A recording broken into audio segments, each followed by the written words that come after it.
41 minutos han pasado de las 5 de la tarde, momento de charlar de economía con el contador público nacional Juan Pablo Enríquez. Hola Juan Pablo, ¿cómo estás? Buenas, ¿cómo les va? Jorge, Hugo, de todo el equipo de la Bitácora, ¿cómo andan ustedes? Bastante bien, con un poco de calor, pero bastante bien. Volvió el calor. Exactamente, pero bueno, es cíclico, ¿no? Sí, totalmente. Esperemos que se enfríen un poco los precios, ¿no? Hablando de congelamiento. Es cierto. Es cierto. Y está esa pregunta, ¿no? Porque los precios responden a la inflación. Y la inflación en la Argentina es como, no sé, yo me acuerdo de que era chico, una sola década no hablamos de inflación, o no se habló de inflación, más allá de hacer juicio de valor si eso fue bueno o fue malo en cuanto a la economía, que fue la década del 90. Después empezamos a hablar de nuevo de la inflación, algo que en otros países vos le preguntás a la gente común por ahí, no sabe mucho bien lo que es la inflación, pero en la Argentina es como parte del folclore. Sí, es un tema que me parece que habrá que empezar a desnudar, a analizar, a debatir con mayor profundidad, porque nos atañe todo el tiempo, nos afecta a nuestra calidad de vida, y bueno, en virtud de esto, el flamante secretario de Comercio Interior de la Nación, Roberto Feletti, tomó medidas esta semana luego de con grupos de empresarios y demás ligados a la industria alimentaria, o alimenticia en este caso, y no llegaron a un acuerdo fructífero. Se decidió a través de la resolución 1050 llevar adelante el congelamiento de 1.432 precios ligados justamente a los alimentos, ¿no? Lo que se determinó es que de esos 1.432 precios, durante la primera quincena de octubre, habían notado sumas de crecimiento inflacionario en algunos productos de hasta el 80%, una cuestión absolutamente inmanejable que requiere de una intervención urgente por parte del gobierno, ¿no? Porque ya el dato de septiembre de inflación, que fue de 3,5%, luego de venir en 6 meses de caída, generó una alerta en el gobierno nacional para tomar medidas, ¿no? Bueno, ahora, ¿qué pasa? Por parte de este sector empresarial que viene concentrando riquezas, y me gustaría después hacer un pequeño apartado sobre eso, se está amenazando con el desabastecimiento, ¿no? Algo que siempre se pone en boga, que ha ocurrido en otros momentos de la Argentina, pero el Estado cuenta con las facultades de intervenir, tiene a su favor la ley de lealtad comercial, la defensa del consumidor y sobre todo la ley de abastecimiento, en la cual se puede multar y clausurar a aquellos negocios que no cumplen con justamente este congelamiento de precios, que es a corto plazo, es solamente hasta el 7 de enero, y el objetivo central de este congelamiento tiene que ver justamente con cuidar el bolsillo de los asalariados, que ha sido bastante golpeado en los últimos años en la Argentina, y a su vez hacer un estudio profundo sobre la estructura de costos, ¿no? Porque justamente algunos de estos grupos formadores de precios aducen a que en el último tiempo vienen subiendo los mismos porque aumentó el dólar, por ejemplo, y el dólar ha tenido justamente ha estado estable durante este 2021, no así en el 2020. Cada uno de los argumentos que utilizan no tienen nada que ver con la realidad. Entonces, me parece importante, y esto tiene que ver más con una cuestión política y no tanto económica, que se le brinden todas las facultades necesarias a todo el equipo que está trabajando a través de Comercio Interior para que tome las medidas necesarias para cuidar el bolsillo de los argentinos, porque enfrente hay poderes muy importantes. Estamos hablando, por ejemplo, de Molinos Río de la Plata, conjuntamente con Arcor, que han mostrado ganancias estrepitosas en 2020 y 2021. Salió una investigación en el sitio del Destape muy pormenorizada, analizando los balances que son públicos de estas empresas. Estamos hablando de los grupos económicos que encabezan Gregorio Pérez Compán y Pagani, que son de los 5 más ricos que tiene la Argentina. Ayer salió un dato del INDEC justamente que marca que los asalariados perdieron casi el 10% de su participación en la riqueza. Cuando hablamos de economía, siempre decimos, ¿quién se queda con la riqueza? Bueno, en este caso, las grandes compañías ligadas a los alimentos, en detrimento de la destrucción del salario que han atravesado gran cantidad de trabajadores, millones de trabajadores aquí en la República Argentina. un tema a ahondar, a profundizar. Hay un sector de la oposición, más precisamente Juntos por el Cambio, que ha tomado partido, ha salido a defender a este grupo de empresarios, aduciendo que la inflación no es una cuestión de concentración monopólica, sino que es una cuestión monetaria, es decir, que se emite en efectivo, por eso se genera inflación. Y ese dato medio que no termina siendo muy condescendiente con la realidad, ¿no? Porque en el año 2019, la administración de Juntos por el Cambio, cuando gobernaba la Argentina, prácticamente no realizó emisión de dinero y tuvo una tasa de inflación del 60% anual. Entonces, temas a discutir, que hay que poner en debate, pero los precios hay que defenderlos. Y me parece que es importante que también, y como se está pretendiendo por parte del secretario Feletti, la vinculación con las provincias y con los municipios, ¿no? Y con la sociedad en general. Para eso van a tener que determinar no solamente alguna app, porque se largó un PDF que es muy poco práctico, digamos, para el control, pero también la sociedad tendrá que ver que aquellos que no cumplen con las normativas son sancionados, ¿no? Creo que eso es lo que va a generar cierto acercamiento entre la sociedad, que en algún momento ya tuvo una participación cuidando sus precios y que dio bastante resultado. El tema es que esto es una pelea de toda la vida, y si no tenemos un Estado fuerte, una sociedad que no se deja atropellar, estos sectores son cada vez más concentrados y tienen mayor riqueza en detrimento de la gran mayoría de la población argentina.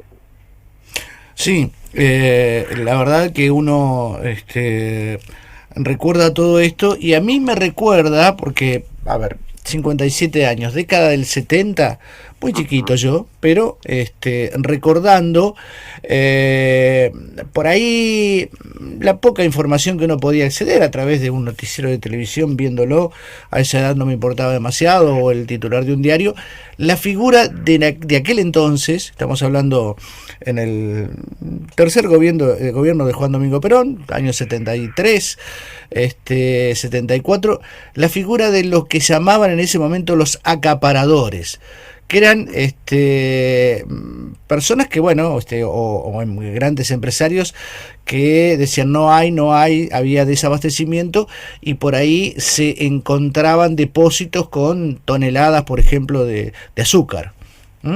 Sí, y era una vieja práctica que se debe haber hecho toda la vida, ¿no?